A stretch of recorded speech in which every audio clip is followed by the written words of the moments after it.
Good to go, Kate. Okay, well, welcome everybody back from networking lunch, and I hope you enjoyed this morning. Uh, Thank you again for joining us at NAMI Maryland's 40th annual conference. My name is Kate Fahrenholt, and I'm the Executive Director of NAMI Maryland. We are so grateful that you've joined us today. As those of you who were able to join us in the morning plenary heard how important and what a high priority NAMI has on prevention of crisis intervention, follow-up, etc. And you heard from Dr. Palmieri from SAMHSA about 988, etc. We are very, very pleased to now be able to talk about what's happening here in Maryland. This keynote presentation is Maryland's Behavioral Health Crisis System Transformation and Innovation. It will be presented by, we are honored to have Dr. Lisa Burgess, the Acting Deputy Secretary for Behavioral Health, Kathleen Riebert-Franklin, Director of Service Access and Practice Innovation, and Maria Radowski-Stanko, Director of Child, Adolescent, and Young Adult Services, all for the state of Maryland. Let me just make sure I cover any little housekeeping. Yes. So first, I did want to note that the behavioral health crisis system, with all its gaps and fragmentation over the years, is definitely evolving around the country, and Maryland is leading the way. There's a long way to go, but I'm very proud to be here in Maryland. This session will provide an overview of the Maryland crisis system and showcase the work moving this forward. Specific best practices will be used throughout the crisis system will be discussed, and a couple of housekeeping points. We are pleased to offer closed captioning for this year's conference. Captioning is only available for attendees using a desktop or a laptop. To enable captioning, you must click on the CC icon below the display of our presentation, excuse me, at the bottom of your screen. Once you click the icon, the video displays will become smaller and you will see the captions being generated underneath. If you have any comments, concerns, or technical issues, please post them to our chat up over to the right, and our technical assistant will address them accordingly. If there is time, we will be addressing questions at the end of this presentation.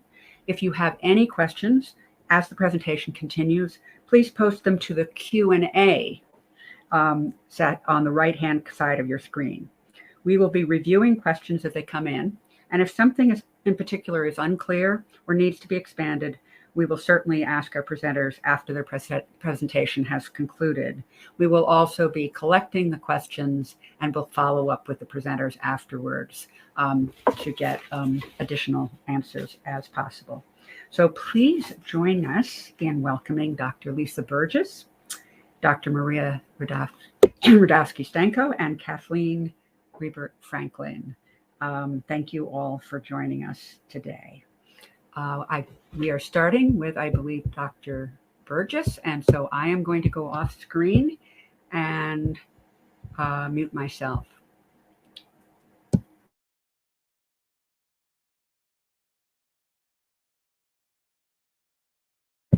Dr. Burgess, you're on.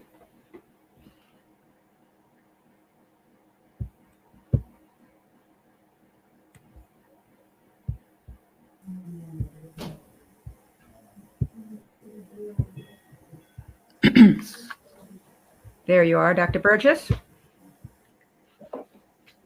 Can you hear us? I can now.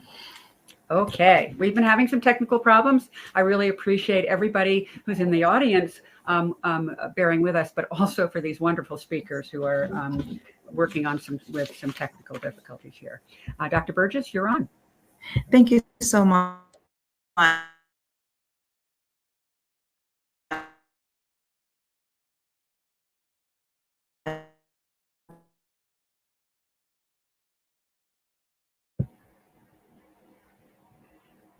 That does not appear to be working.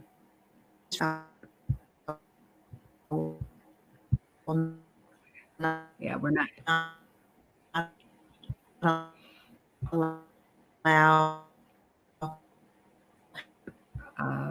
Unfortunately, we cannot get you consistently.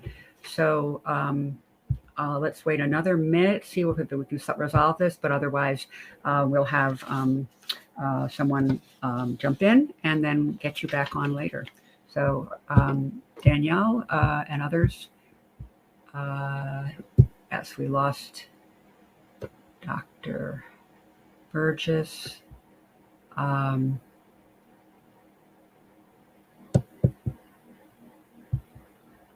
I'm going to suggest we wait another half a minute, and then perhaps Sharon Lipford is prepared to deliver Dr. Burgess's piece until Dr. Burgess is able to get back on. Is that okay?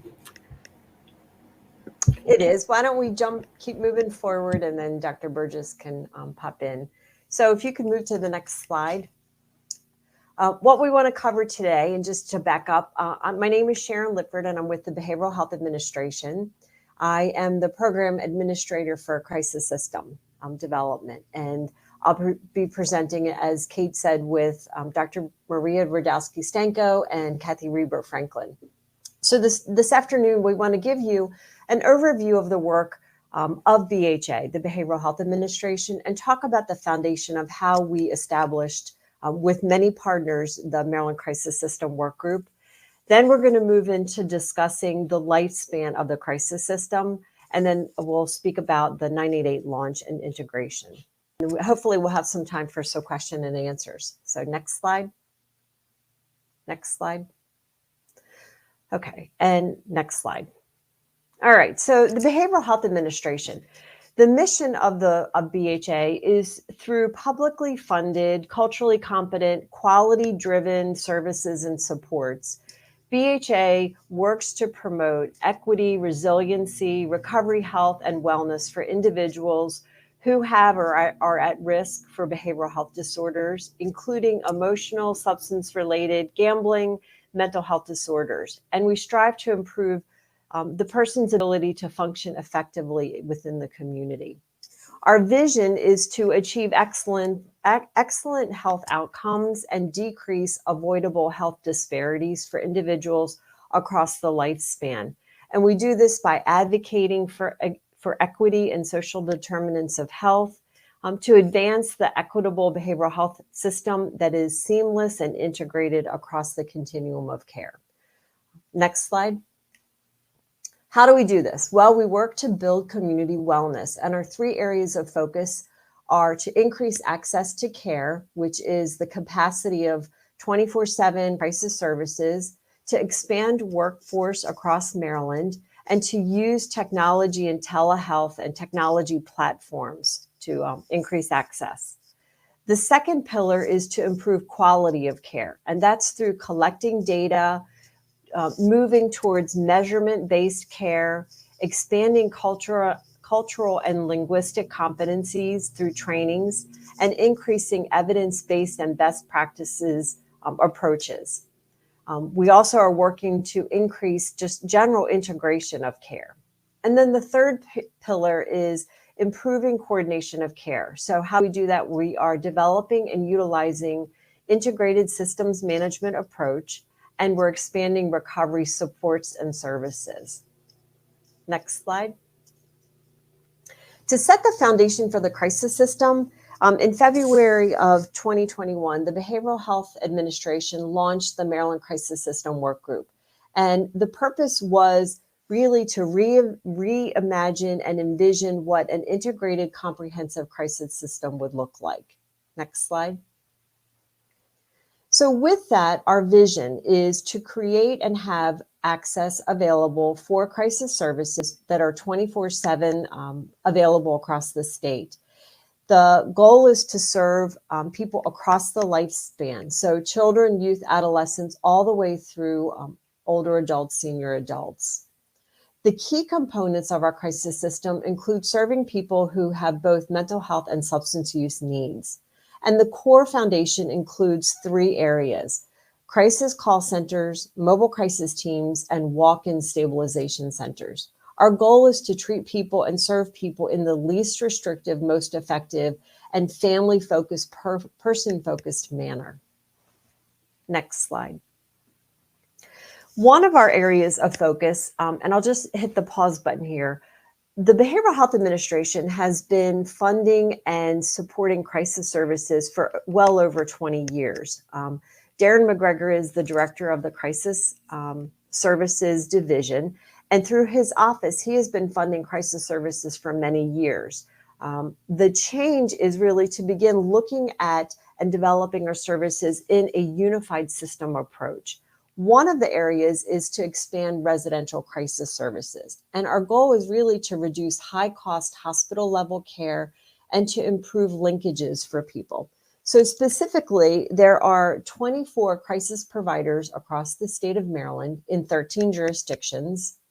We have 8 residential opioid use disorder providers in Maryland that serve 5 jurisdictions.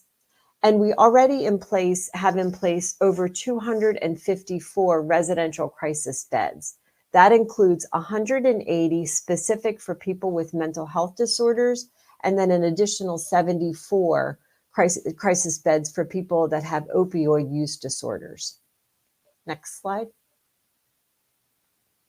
So with the Maryland Crisis System Work Group, we recognize that it's great to pull and convene a group of stakeholders, which we have over 100 diverse stakeholders. In order to really support and launch the work, we established 5 subcommittees. The first subcommittee is best practices and standardization, and a lot of work has been done within each of the subcommittees. So for best practices, we have helped define crisis services and set the definitions. We have established 6 regions across Maryland to help launch our service system in an equitable approach. We are working closely with the Medicaid administration to develop regulations specifically for mobile crisis teams as well as crisis stabilization centers. And we're working closely with the Facilities Master's Plan, which is led by MDH, the Division of Operations, to help stand up 4 regional crisis centers across Maryland. So that's underway. The second subcommittee is, go back one slide. The second subcommittee is children, adolescents, and young adults, which Dr. Rajkowski-Stenko will speak about. The third subcommittee is data dashboard and system mapping. We are setting standards and standard metrics and operations for our crisis system. And we're launching the crisis assessment tool, which is a universal screening for that will be used by mobile crisis team and our walk-in centers. Next slide. As I said, financial stability and sustainability, that's our work in partnership with not only the Medicaid administration, but also commercial providers, insurance carriers, to develop the system to be able to finance our crisis system. We were awarded a grant through Center for Medicare and Medicaid Services to help us develop a state plan amendment. So that is underway. And 988 integration, Kathy Rebert Franklin will talk about our work in that area. Next slide. Okay, next I'd like to introduce Dr. Maria Rajkowski-Stenko. Sure, and thank you. On to the next slide. So I wanted just to kind of reiterate some of what Sharon had shared for us. We are framing the work of sort of a comprehensive crisis system here in Maryland. And so specifically coming from the CIAS division, we're committed to supporting children, youth, young adults, and their families in terms of being sort of safe and successful. But with this, we're designing and implementing a full continuum of crisis services for all families and all individuals connected with those families. So all Marylanders in support of this goal. Next slide. So just to highlight sort of how these pieces fit together. As Sharon mentioned, we're looking under the SAMHSA Crisis Now model and expanding on that and building on that because that does not have specific child adolescent services laid out. But the idea of 3 primary components of this: someone to call, someone to respond, and somewhere to go. So someone to call are our crisis call centers, our hotlines, or 988. Someone to respond Typically, those are the mobile crisis and stabilization teams serving lifespan resources, somewhere to go. And that can be the crisis hubs, those walk-in centers, stabilization centers, as well as a component that connects with and pivots to those residential crisis beds that Sharon just spoke to. So I think this visual here really shows that there's no wrong entranceway. It's a way you can go either way. You can come in a walk-in center. You can have a mobile team respond. The mobile team can connect you to the walk-in center if that's needed, those stabilization spaces, and working through this. So next slide. Wanted also to highlight here is where we do have mobile response teams at this time, or have funding out towards those mobile response teams. So at this point, we actually currently have some sort of team existing in 20 counties, and RFPs are out or about to hit the ground for Garrett, Allegheny, and St. Mary's Charles, working as a local regional center there for those. The next slide. So I wanted to get into mobile response and stabilization service. So that's specifically a model. It's not a service, it's a model designed to provide child, youth, and family specific intervention. It's a best practice model, nationally recognized. And what it's designed to do is to really meet the youth and the caregiver at that moment where things start to go off track. So when the family, parent, guardian, whomever identifies that, hey, this is a problem, I need some help. So at that early phase of a crisis, being able to access someone to come in to the home, to the community in that natural setting, and be able to help resolve and de-escalate that situation. Children's crisis situations impact and involve the caregiver because of the nature of that relationship.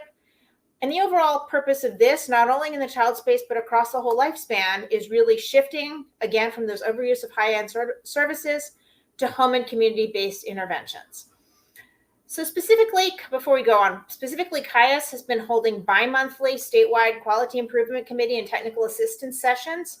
These began back in January 22. We've been highlighting best practice models and having detailed discussions of all the components of this system and how to use an effective crisis system, starting first with the very child-specific space, and as we've been integrating and moving forward, trying to bring these conversations more broadly to the whole lifespan. Attendees include the other child-serving agencies, include the mobile teams, as well as the local county level representatives. We've also been hosting county or region level monthly individualized readiness assessments, technical assistance work, and continuing to do that on a county by county basis, depending on where they are in this process. So now onto the next slide. So the core components of mobile response stabilization, again, reminding you this is a model. This is a model coming out of the child space, but we here are trying to apply this as broadly as able. This point in time, the crisis response, this first 72 hours, is face-to-face receiving of services. We're targeting within an hour. That's coming out of some CMS guidelines for what will be needed to achieve Medicaid reimbursement for mobile crisis services. Working with our counties to get there. The family defines the crisis. Again, that's a child best practices principle. Crisis de-escalation, really trying to intervene as much as we can within that home, diverting from a higher level of service. And then that standardized assessment tool that Sharon spoke of, the CAT, the crisis assessment tool specific to the under 18. There are adult versions and lifespan versions that we're working with the same developer to have, again, a Maryland specific tool for a lifespan space, and having those consistent data elements being collected across all of our teams. Very much a work in progress, but that's our goal by the time we go live with these services potentially under Medicaid funding. And it is being written into the existing contracts that we have. Then there's this up to 8-week stabilization component. I'm going to start with the fact that most engagements with a crisis service can be stabilized and transitioned well within a couple of weeks. So sometimes it may require nothing more than that 72 hours, go out, see somebody, follow up with a phone call the next day, all's resolved, all's well. Sometimes it takes longer. Really what we're looking to is to get families, youth, children, older adults is when we get to that system, being able to connect to a higher level of support if that's what's needed, connect to another community-based resource as soon as if that's what needed. And reconnecting, the second bullet here is really a key point for everyone. Reconnecting you back to those normal activities that you do, children's space, extracurricular activities within schools, that which makes you feel like things are better. Things are normal, things are back to where they should be. And that's the connection that helps not only stabilize people, but get them into a place of, resiliency and recovery. So next slide. Wanted to talk a little bit about the current available funding streams and how we're looking to move forward. So currently, obviously, these only components of these services are billable under Medicaid. At this point, it's not a Medicaid billable service for mobile crisis team. It's not a Medicaid billable service for the crisis assessment outside of as a standard, outpatient service. But we are working closely with our Medicaid partners to make that transition. There's an opportunity under the American Recovery Plan Act to get a higher federal match on this. We have a technical assistance grant toward this effort. We're very quickly and very much moving forward to that, as Sharon noted, with rewriting regs and looking to what we need to do to put out a state plan amendment eventually. Obviously, we're using lots of our federal funding. There's been a plethora of funding coming in over the last few years. We've been using that aggressively. So our SOAR grants, the ARPA grants that have come through, some specific COVID-19 supplements to our block grants, our traditional state block grants of substance use and mental health, as well as state level funding, general funds, local level, county funds, and wanting to reach out and bring in additional funds as we go forward from our commercial providers, from currently out there is the HSCRC grants awarded to local areas, but continuing to build on that partnership with the hospitals as well. Everybody is benefiting from this. Everybody's contributing towards, a comprehensive crisis system. And then next slide. So I'm going to pivot now over to Kathy Weber-Franklin to talk to us about the 988 rollout. Thank you, Maria.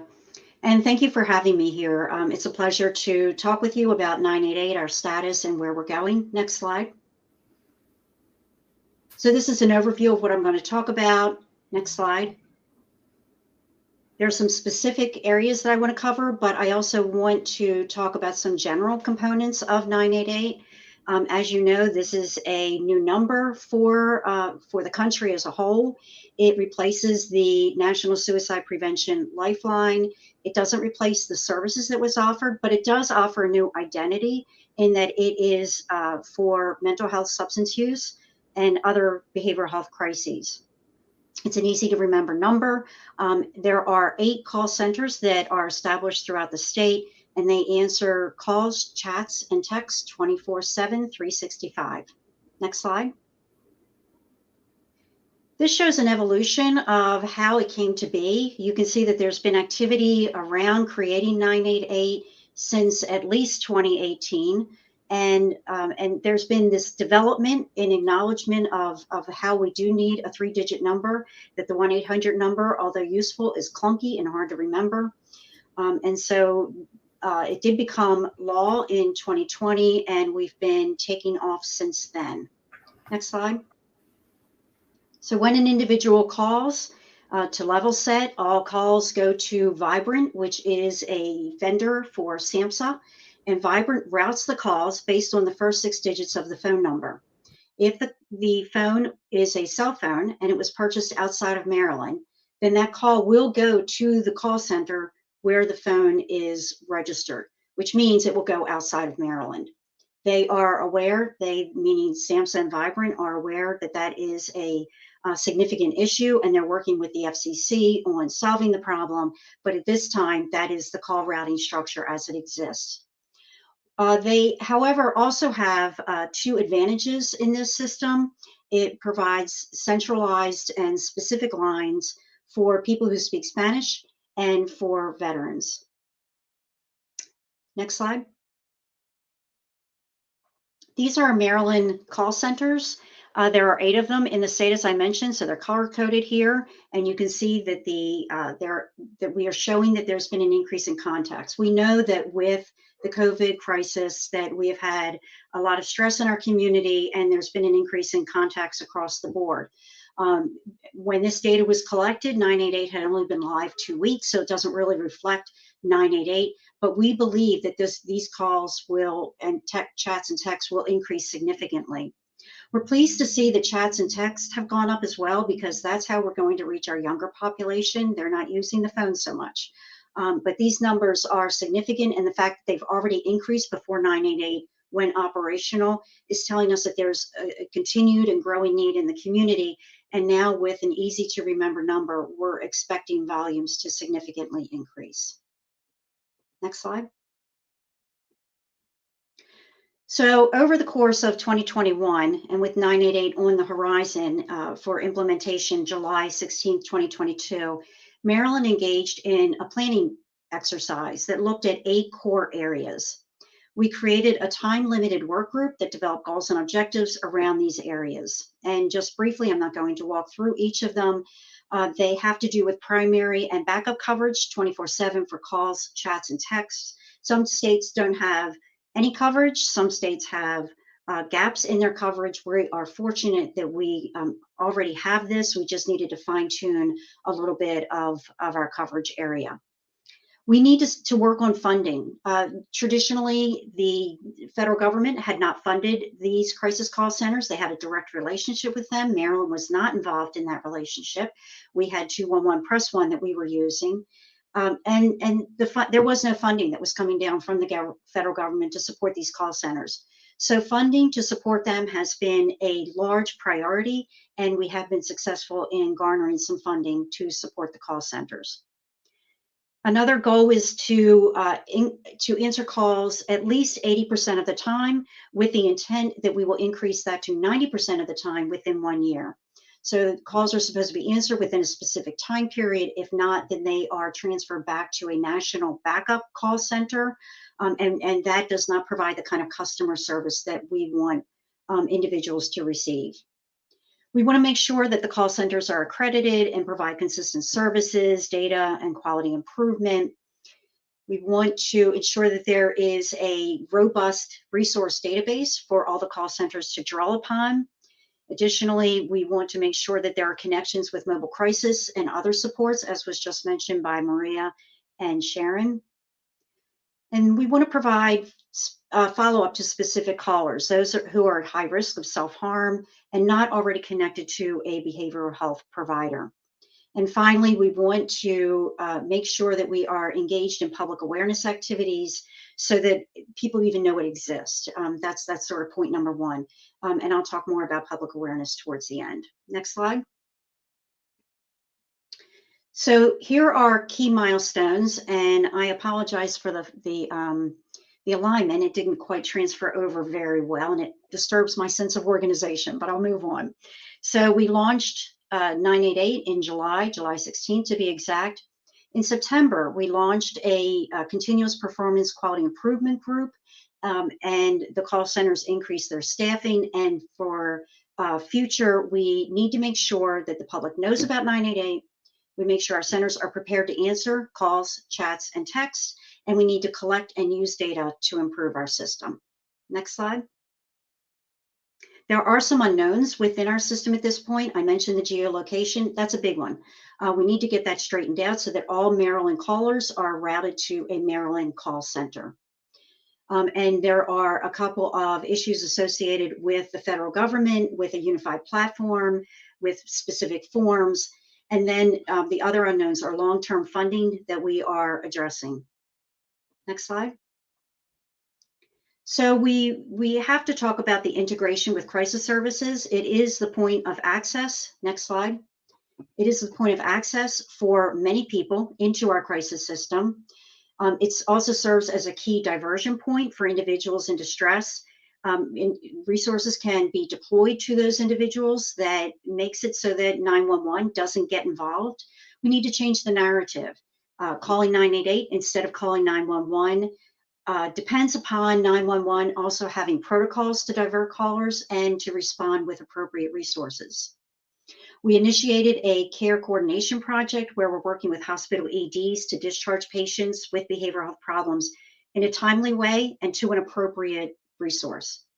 If unable to place the individuals themselves in the emergency department, then they can contact 211, press 4 for assistance, And 211 will involve behavioral health administration care coordinators who will help identify resources in the community for these individuals. So we're really trying to make sure that our crisis services are working together.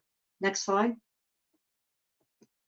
To address our 911 partnership and to try and make it so that 911 becomes a diversion point, not a solution point. We surveyed the landscape of all of the PSAPs. We found that some of them are ready to divert callers from 911 to 988 and to potentially deploy resources, and many are not. So as you can see, 19 PSAPs, public safety answering points, they're the EMS and fire and police, they responded. 7 of them are in some stage of readiness.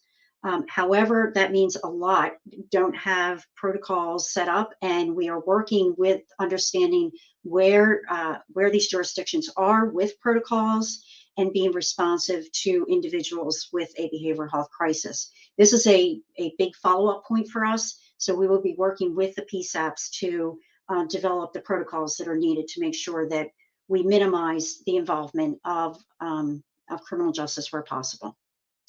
Next slide. So as many of you know, we have been using 211 Press One, and that has been our mainstay for our crisis centers. It has been successful. However, with the rollout of 988, we have an opportunity to make our system even stronger and more strategic.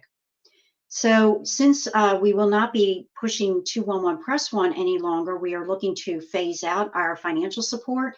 211 Press One will always be around. It will have to be around because many people know of 211 and are calling that number for behavioral health support. So we know that will continue, but we do plan to transition our resources to support 988.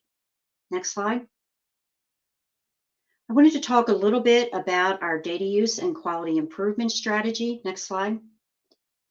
Maryland Department of Health, we contracted with a vendor to assist with data collection and analysis. That vendor is DMI.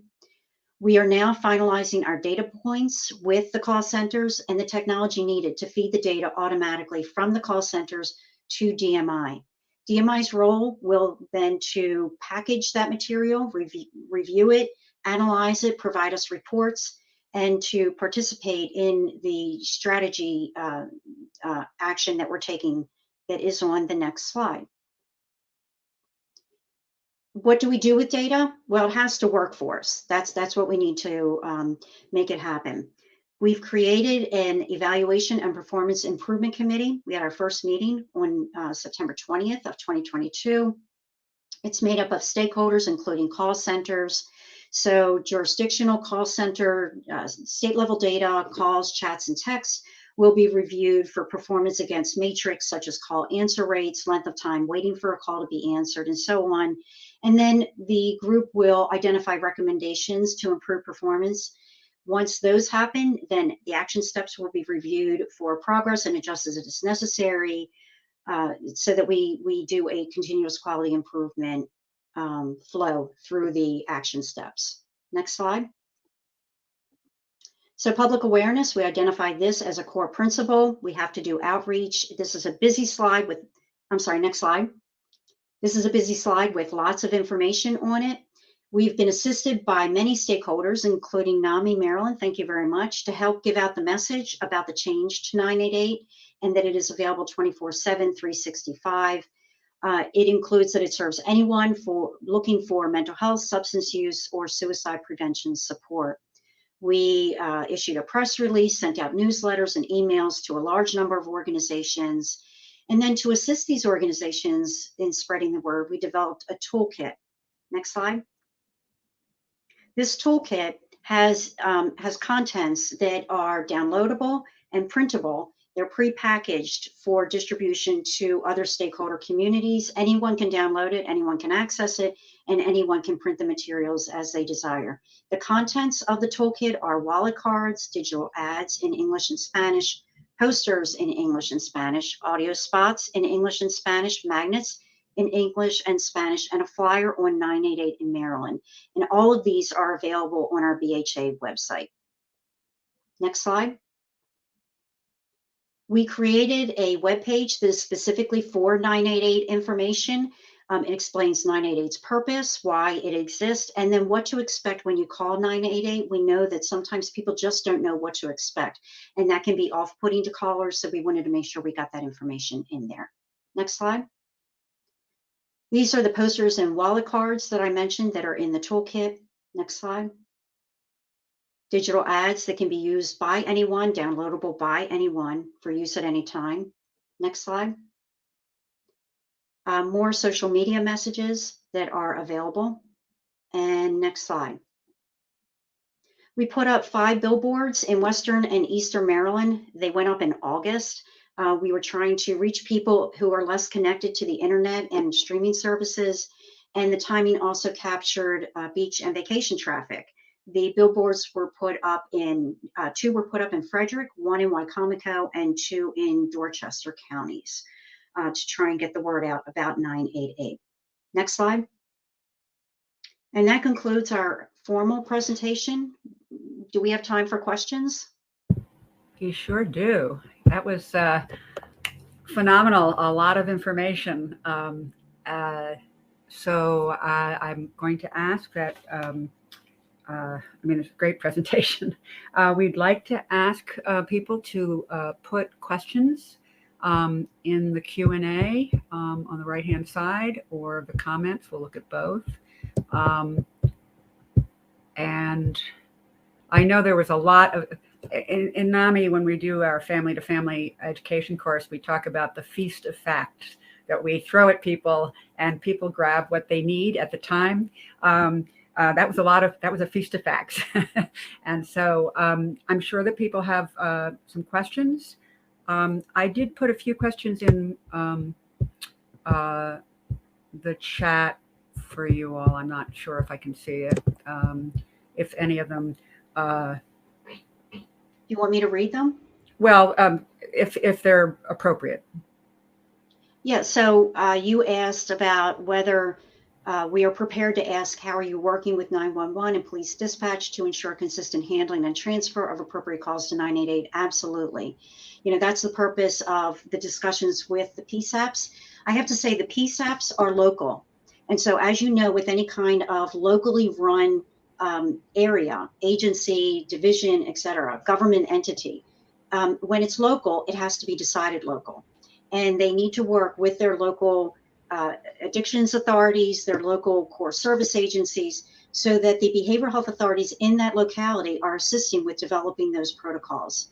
I had the advantage of looking at Baltimore City's their PSAP protocols. They're fairly extensive. They were developed in collaboration with their behavioral health partners, the LBHA, Behavioral Health Systems Baltimore in Baltimore City, and they did it well. They're still working on fine tuning it, but they have excellent protocols already set up. So that's exactly where we need to go with this.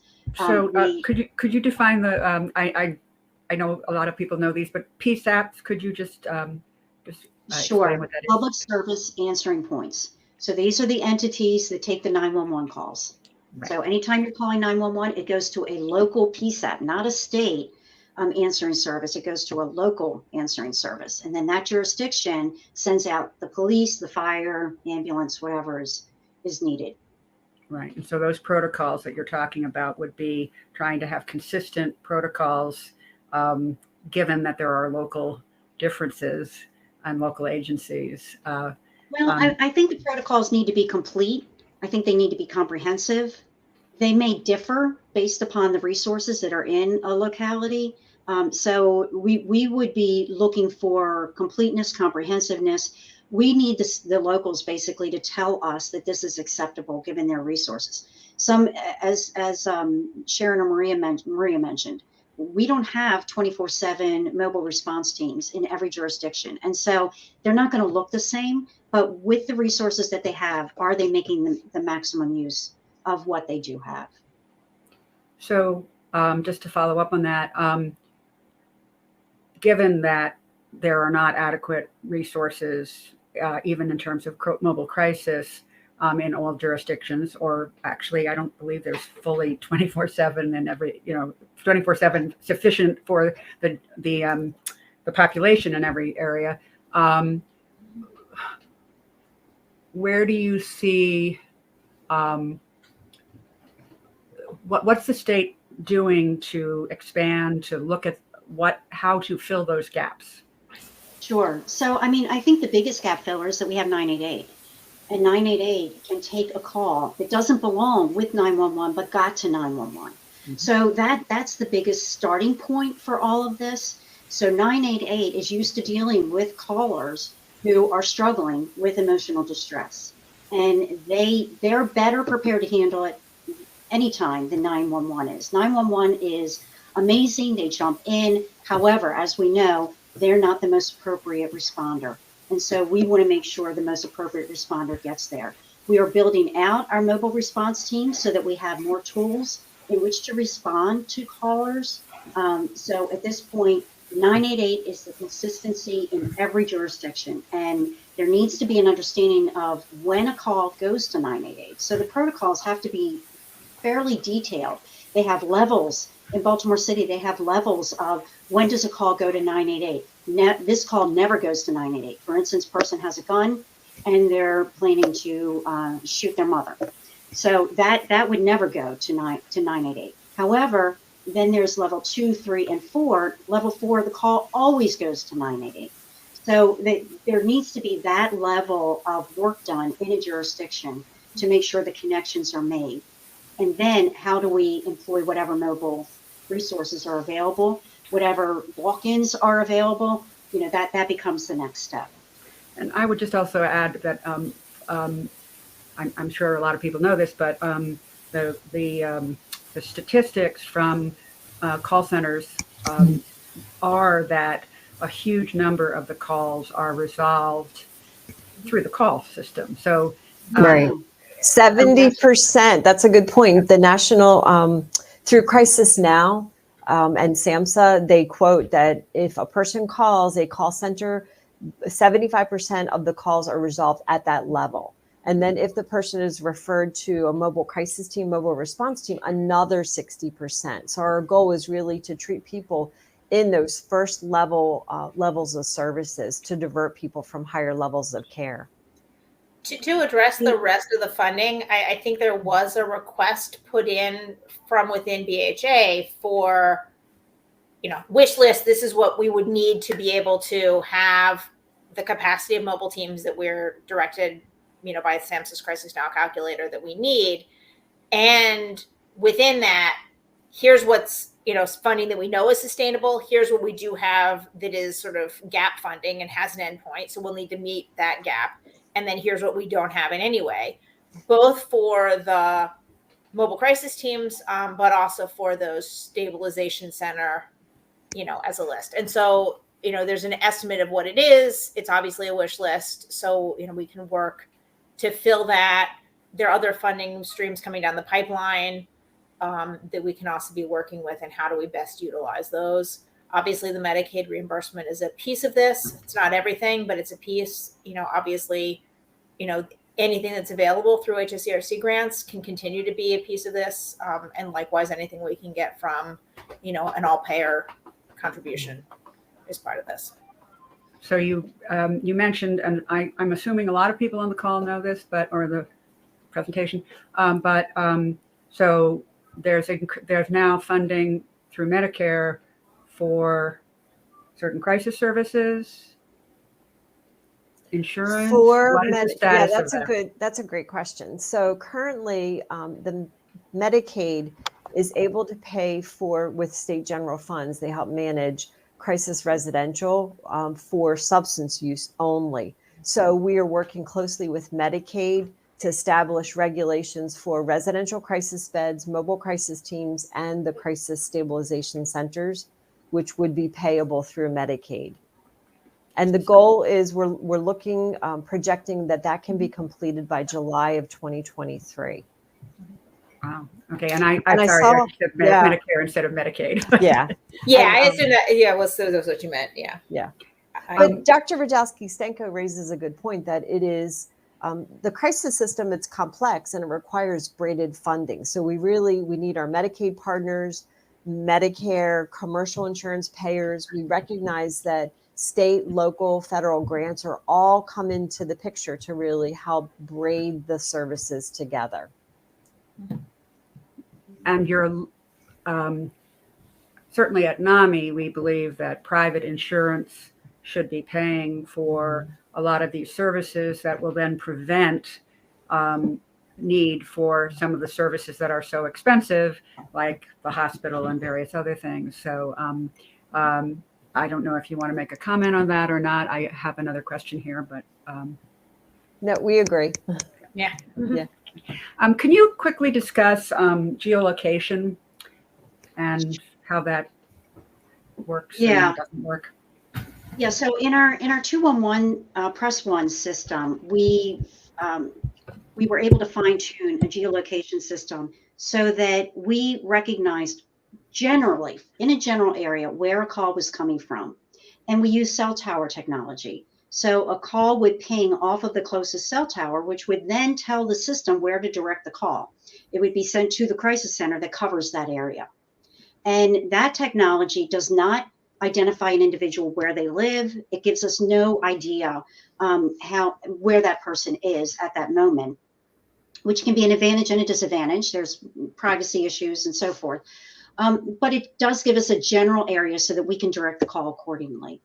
The federal government, however, does not have cell tower technology and has relied upon the first 6 digits, which was fine when you have landlines. When you have landlines, those first 6 digits tell you exactly where the call is coming from, but they don't tell. But once you use a cell phone, which now 60% of people are using cell phones instead of landlines, that I heard that recently. Then you don't know where that call is coming from. There's no way to locate it, even down to a state level, much less a county or city level.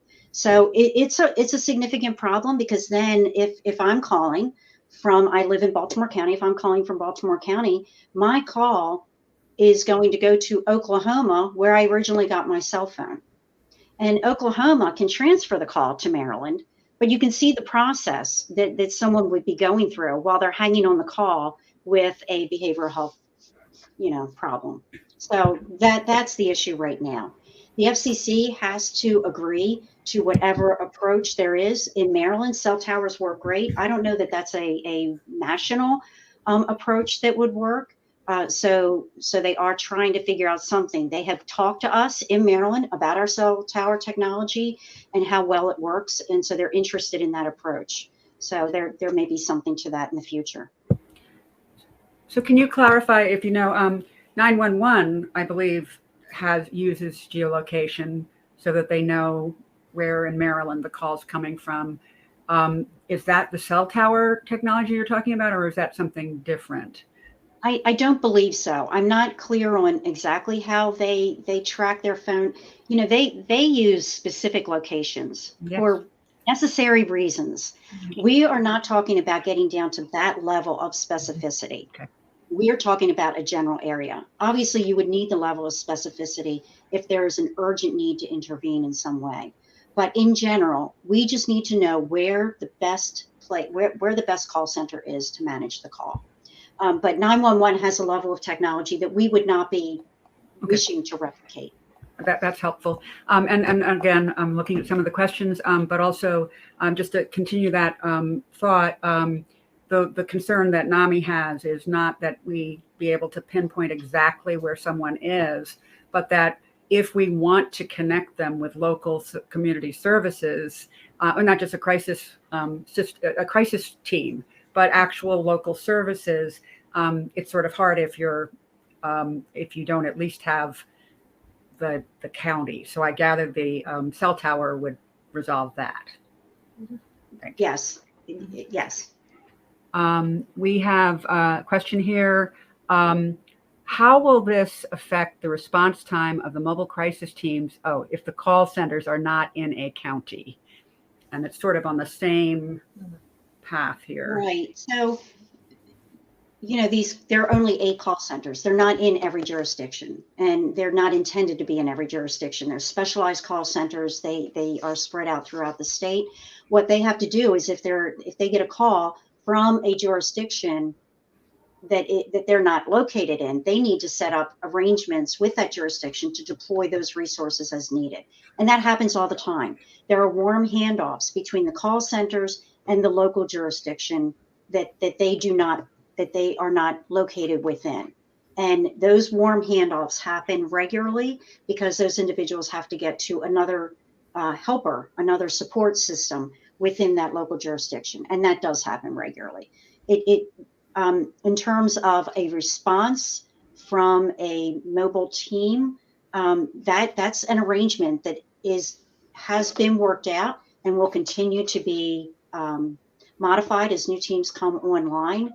But it's an arrangement that is worked out between the 988 call centers and the teams that exist in a local jurisdiction.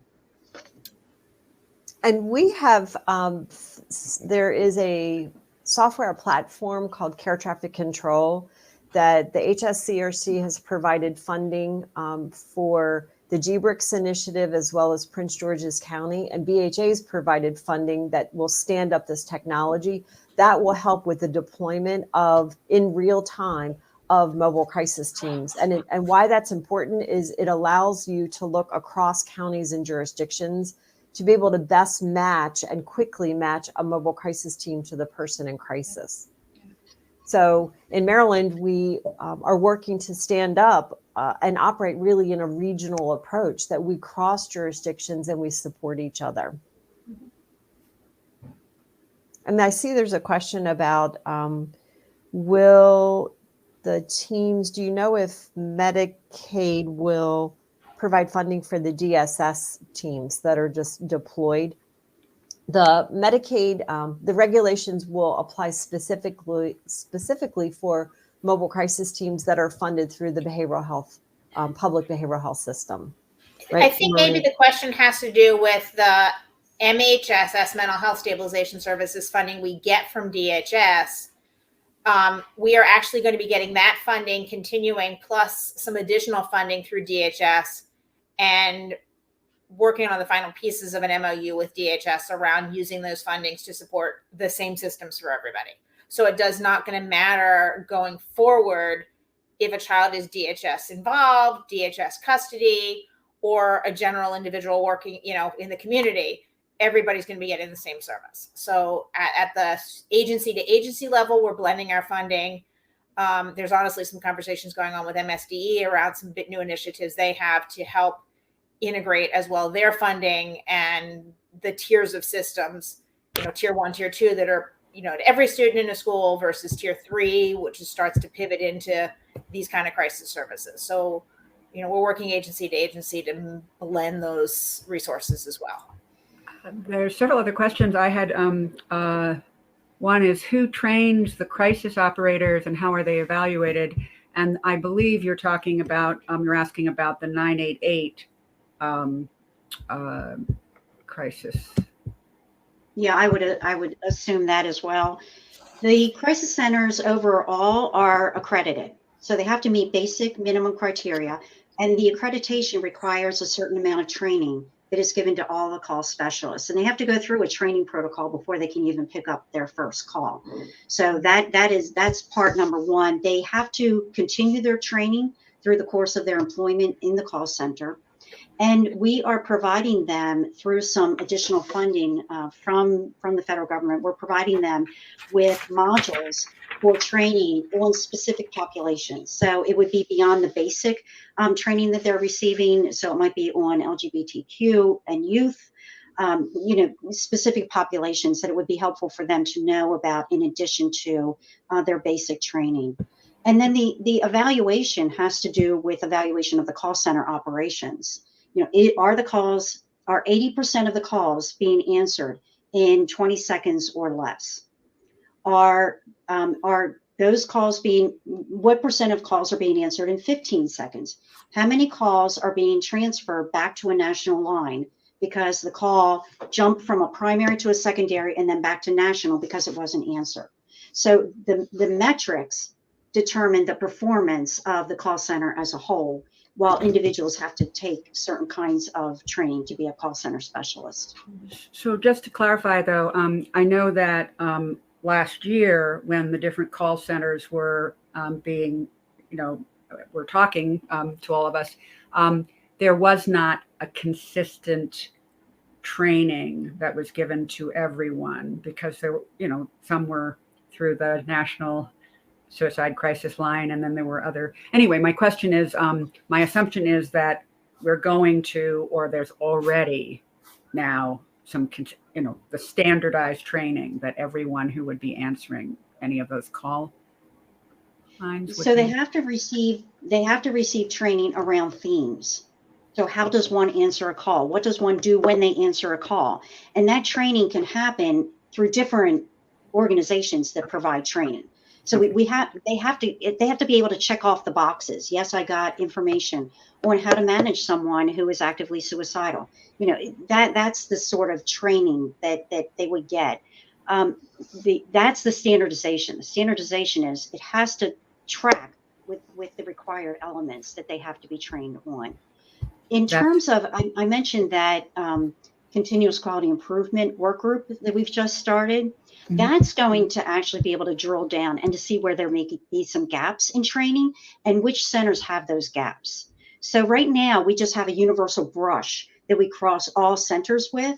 That work group is actually going to let us drill down into very specific and exact data on how each call center is doing, what time of day maybe they're having their most problems with answering calls, why that is, and then what we're going to do about it. So that quality improvement group using the PDSA Plan, Do, Study, Act method is going to be really important in making sure that will evolve then into a standardization, because as we determine what our best practices are, then they get applied. So if a call center isn't performing well, then what happens? We make recommendations, and the recommendations would be, here are best practices. You have to do these.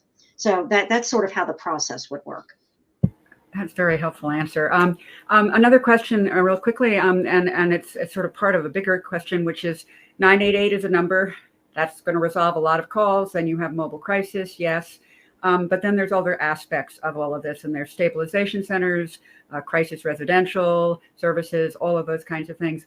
The question was, is there an effort to expand crisis residential services? And I guess the broader question is, the crisis system is much bigger than some of these pieces, right? And so I know Maryland has been working on a statewide crisis plan before 988 came along, right?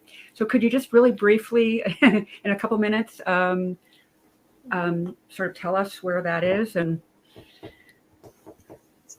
so I'll start, and then my colleagues can jump in. The short answer is yes. We fully recognize that residential crisis beds is an important component. I believe the slide showed that currently we have 257, I believe, crisis beds in the state of Maryland. We recognize that we need 45 mobile crisis teams to cover the state, and we recognize that we need about 289 crisis receiving chairs in our stabilization centers. So we are looking at the big picture and recognize that we just need more, and more involves more funding. And so I will end that with just making a statement that from NAMI Maryland's and NAMI National's perspective, it's very, very important that we have a state that really wants to, has been building and talking about what needs to happen. And there's federal funds, there's state funds and all of that, but there's also a need to make sure that there's consistent funding sources so that we can continue not only to sustain what we have, but to continue to fill these gaps. And so NAMI Maryland is definitely supportive of trying to find that. And we will be calling on all of you who are listening to this in real time, or the thousands of people who do listen to our recordings after we post them. So thank you very much. I'm very proud. In this case, I'm very proud to be a resident of Maryland. Thank you. Thank you. Thank you for having us. Thank you. A pleasure.